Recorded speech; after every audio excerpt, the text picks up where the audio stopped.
Donc voilà, tous ceux qui sont la cause des choses qu'on obtient, des bienfaits, les frères, dans la vie, ils ont le même statut que le servant du roi, celui qui agit en son nom, en fait. Voilà, le servant qui agit au nom du roi. Il faut comprendre cela. Et le jeûne du mois du Ramadan, ça permet de comprendre cela. Alors que qu'on donne même des pourboires aux servants. Je vous donne un exemple. Un jour, pas un jour, quand j'avais mon permis de conduire en 2019, j'étais grave content. J'étais grave content et tu vois, pour exprimer ma reconnaissance, j'avais acheté un gâteau à la boulangerie et je l'avais ramené à mon moniteur, au gérant de l'auto-école. Et je lui avais fait ce cadeau-là. Je lui avais dit voilà, merci pour tout ce que vous avez fait, etc. Alors qu'on donne même des pourboires aux servants, on respecte pas la juste valeur des bienfaits, tu vois. On respecte pas la juste valeur des bienfaits. Ne pas reconnaître celui qui donne, c'est à la fois une bêtise et une ingratitude. Allah Tout-Puissant, il a parsemé la terre de tous ses bienfaits les plus innombrables. En contrepartie, ce qu'Allah il attend de nous, les frères, le vrai prix de tous ces bienfaits, c'est pas 5 euros. Le vrai prix de tous ces bienfaits, c'est la reconnaissance vis-à-vis d'Allah. Et savoir que tout ce qui nous vient, ça vient de lui. C'est ça le vrai prix qu'Allah nous demande de payer, en fait. Et ça, c'est pas juste en disant « Alhamdulillah ». Par exemple, on commence, on mange, on dit Bismillah, on finit de manger, Alhamdulillah. Non, ça c'est trop facile, les frères. Comment est-ce que tout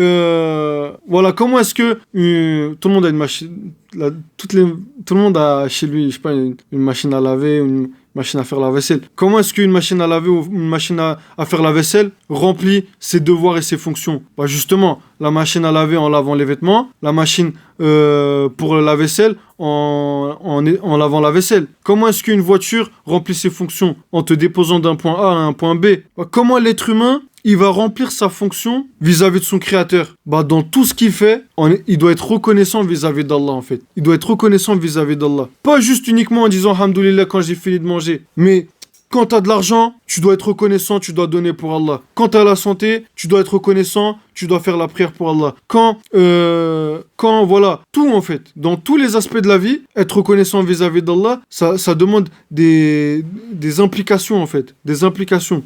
Vous connaissez les frères le hadith Qudsi où Allah il dit « Ô mon serviteur » en parlant de fils d'Adam. Ô mon serviteur, j'ai tout créé pour toi, la lune, le soleil, la terre, la planète, les fruits, toutes les nourritures qui t'entourent, toutes les boissons qui t'entourent, tous les bienfaits auxquels tu as le droit, tout ça je l'ai créé pour toi. Mais toi, je t'ai créé pour moi. Toi, je t'ai créé pour moi. Et ça veut dire quoi les frères? Notre but dans la vie, ça doit pas être de courir derrière les bienfaits de ce bas monde. Courir derrière l'argent, courir derrière les plaisirs, courir derrière les voitures, le pouvoir, la célébrité, courir derrière ces choses-là. Mais au contraire, justement, notre but dans la vie, ça doit être de connaître Allah en fait, d'être reconnaissant vis-à-vis d'Allah. C'est ce pourquoi on a été créé. Et le jeûne du mois du Ramadan, il t'aide à méditer sur cela en fait, à te rappeler de cela, Et les frères, voilà, faites attention à celui qui te... Un jour, les frères, j'ai un frérot qui m'a envoyé un message. Il m'a dit ouais, Michael, merci beaucoup pour toutes tes astuces. Merci beaucoup pour tout ce que tu as fait. Grâce à toi, j'ai eu mon permis. Subhanallah, j'ai parlé de permis. Deuxième anecdote par rapport au permis. Et moi, je me suis dit, attends, je vais réfléchir. Qu'est-ce que je peux lui dire pour lui faire comprendre que moi, je ne suis qu'une cause. Je ne suis qu'un servant. Je lui dis, frérot, j'ai envoyé un message. Réfléchis bien à c'est qui donne, sinon tu vas remercier la mauvaise personne. Réfléchis bien à c'est qui donne, sinon tu vas remercier la mauvaise personne. Et puis voilà, c'est pareil pour lorsque j'ai eu mon permis, moi. En réalité, les frères, les gens ne sont que des causes. Mais celui qui donne, faut qu'on sache que c'est Allah. C'est Allah. Et c'est vers lui qu'il faut être reconnaissant. C'est vers lui. Il n'y a que lui qui mérite la louange, en fait. Le hamd. Voilà, donc, le jeûne, c'est un rappel pour le croyant sur celui qui donne. Il se rappelle que les autres ne sont que des causes, mais qu'en fait, faut remercier celui qui donne. Tous ces bienfaits que tu reçois à travers les causes ont le même statut que le servant du roi. On paye un prix au servant et on en est reconnaissant. Jusqu'à même, comme je vous ai dit, on leur fait des éloges et des cadeaux qu'ils ne méritent pas. Parfois, tu vas voir des gens vis-à-vis de leur patron, prenons l'exemple, vis-à-vis de leur patron. Ils vont aller tellement loin dans le fait de, excusez-moi du terme, mais c'est de ça dont parle le stade. Ils vont tellement aller loin dans le fait d'être lèche-bot que jusqu'à ce qu'on dirait hacha, c'est son patron qui lui donne sa subsistance. Alors qu'en réalité, son patron, c'est juste un servant, c'est juste une cause. C'est pas lui qui donne sa subsistance. Même si ton patron, il meurt demain, c'est Allah, il continuera de te donner ta subsistance. Mais il y a des gens, vu qu'ils oublient c'est qui donne, ils vont tellement loin dans le fait d'être reconnaissants vis-à-vis des causes, vis-à-vis des servants, qu'ils vont jusqu'à, excusez-moi du terme, mais à être des lèche-bottes, en fait. À donner plus de valeur aux causes et aux servants que ce qu'ils méritent réellement. Je sais pas si tu comprends ce que je veux dire. Ok. Alors qu'en réalité, le vrai qui donne, les frères, Mounim et Hakiki, Allah Tout-Puissant, le vrai donneur, d'un degré infiniment plus élevé que la cause en elle-même, par l'intermédiaire du bienfait, que ce soit par exemple le repas du ftour, par cet intermédiaire de ce bienfait-là de pouvoir manger et boire, il mérite qu'on le loue et qu'on soit reconnaissant. Et justement, le remercier, savoir que tous ces bienfaits viennent directement de lui, passe par le fait de reconnaître la valeur de ces bienfaits, ainsi que d'en connaître le réel besoin de ces bienfaits. Donc, premièrement, savoir que tout vient d'Allah. Deuxièmement, reconnaître la valeur des bienfaits. Et troisièmement, ressentir le besoin qu'on a de ces bienfaits. Donc, connaître la valeur donc, savoir que c'est Allah qui te donne l'eau. C'est Allah qui te donne tout. Reconnaître la vraie valeur de l'eau, comme quand Fouad il était dans le désert, et ressentir le vrai besoin qu'on a de cette bouteille d'eau, de l'eau en fait. Le vrai besoin. À quel point c'est vital en fait. Cela, voilà, ça va nous permettre d'être réellement reconnaissants. Et justement, imaginez les frères, quelque chose qu'on a énormément besoin. Quand quelqu'un, il va nous rendre service pour quelque chose qu'on a réellement besoin. Je vous donne un exemple. Là, moi, je suis en première année de master. Et si vous voulez, à cause de mes problèmes de vue, à cause de diverses raisons, j'ai pas pu assister aux cours. Mais les examens, ils arrivent bientôt, ils sont très proches.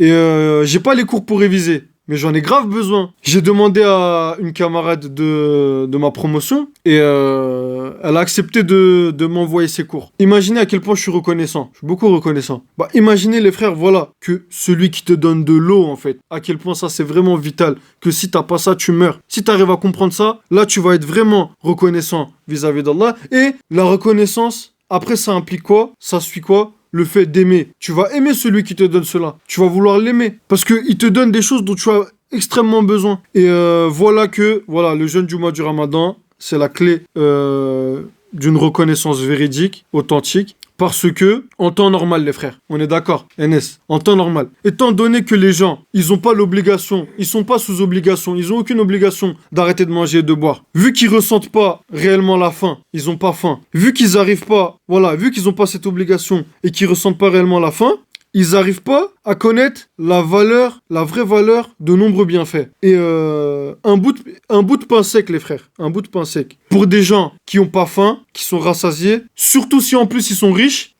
ils arriveront pas, ces gens-là n'arriveront pas à comprendre le degré des bienfaits en fait. Le degré des bienfaits. Alors que justement, imaginez, pendant le iftar du mois du Ramadan, ce même bout de pain sec, ce même plat que toi tu détestes en temps normal, quand t'as vraiment faim, tu commences à le voir d'un autre œil, T'as un autre regard sur ce bienfait-là. Et dans l'estime d'un croyant, les frères, ça devient un bienfait venant d'Allah très important. Et le moment du iftar, c'est un moment où tu es témoin de cela. Tu es témoin de cela, en fait. Du roi jusqu'au plus nécessiteux. Tout le monde, durant le Ramadan, du plus riche au plus pauvre, durant le mois du Ramadan, en reconnaissant la valeur de ces bienfaits, finissent par devenir reconnaissants. Du fait de l'interdiction de ces bienfaits durant la journée, vu que pendant la journée, t'as pas le droit de manger et de boire, ces bienfaits, toi, tu te dis quoi? On se dit quoi? On comprend que, vu que pendant la journée, devant moi, dans mon frigo, il y a plein de nourriture, plein de boissons. Et toi, t'arrives pas à manger et boire ça, t'as pas le droit. Tu te dis que c'est interdit. Et tu te dis quoi? Tu te dis, ces bienfaits, en réalité, ne m'appartiennent pas. C'est pas moi qui décide si je mange ou si je mange pas. Je ne suis pas libre d'en disposer comme je veux. Je suis pas libre d'en manger ou pas manger comme je veux. Mais en réalité, tu comprends que cela veut dire qu'ils appartiennent et sont sous la disposition d'un autre, sous la disposition du Créateur, sous la disposition d'Allah, celui dont j'attends l'ordre pour pouvoir manger et pour pouvoir boire. En gros, c'est une manière de redonner à Allah son droit, c'est lui qui décide quand on mange, c'est lui qui décide quand on mange pas, de reconnaître que c'est lui le Créateur et à lui, appartient le jugement, à lui appartient les louanges en fait. Et en disant cela, nimet bilir bir şükrü maneveder. à travers cela, tu sais que le bienfait, c'est vraiment un bienfait. L'eau, c'est vraiment un bienfait. La nourriture, c'est vraiment un bienfait. Et voilà, spirituellement, dans ton cœur, tu as une reconnaissance qui apparaît, en fait. Dans ton cœur, tu commences vraiment à être reconnaissant. Et voilà, en ce sens, le jeûne, de plusieurs points de vue, permet d'être la clé du véritable but de l'homme, qui est la reconnaissance vis-à-vis de son créateur, la reconnaissance vis-à-vis de son Seigneur. Donc la clé du véritable but du serviteur, d'être réellement reconnaissant vis-à-vis de son Seigneur. Et dernière chose que, tant que je m'en rappelle, on va finir sur ça. En gros, les frères, dites-vous, remercier, tu peux le faire à un être humain, tu peux le faire à un être humain, tu peux le faire à n'importe qui. Mais être reconnaissant aussi, tu peux le faire vis-à-vis des êtres humains. Mais remercier, tu peux le faire vis-à-vis d'Allah aussi. Être reconnaissant, tu peux le faire vis-à-vis d'Allah aussi. Mais le hamd, et en réalité, c'est ça qu'on essaie de traiter, le hamd, la louange, elle appartient, on dit quoi? Le hamd, alhamdulillah, que à Allah. Et c'est ça le plus important. Le fait de louer Allah, et il n'y a que lui qui est digne de louange. La louange par excellence. Parce que c'est lui qui te donne tout. Et cette louange-là, il ne faut pas tomber dans l'erreur de le faire vis-à-vis des causes, des servants qui ont le même statut. Les causes et les servants du roi. Mais, justement, le hamd, faut toujours le faire envers Allah. Tu vois, envers Allah. Elle était comment, le rappel? Il y a des questions? Genre, on a essayé de traiter un petit peu c'est quoi le but du ramadan. Est-ce que le but du ramadan, c'est on vient, on mange, on boit, enfin, on arrête de boire et de manger, on fait le tarawih, après...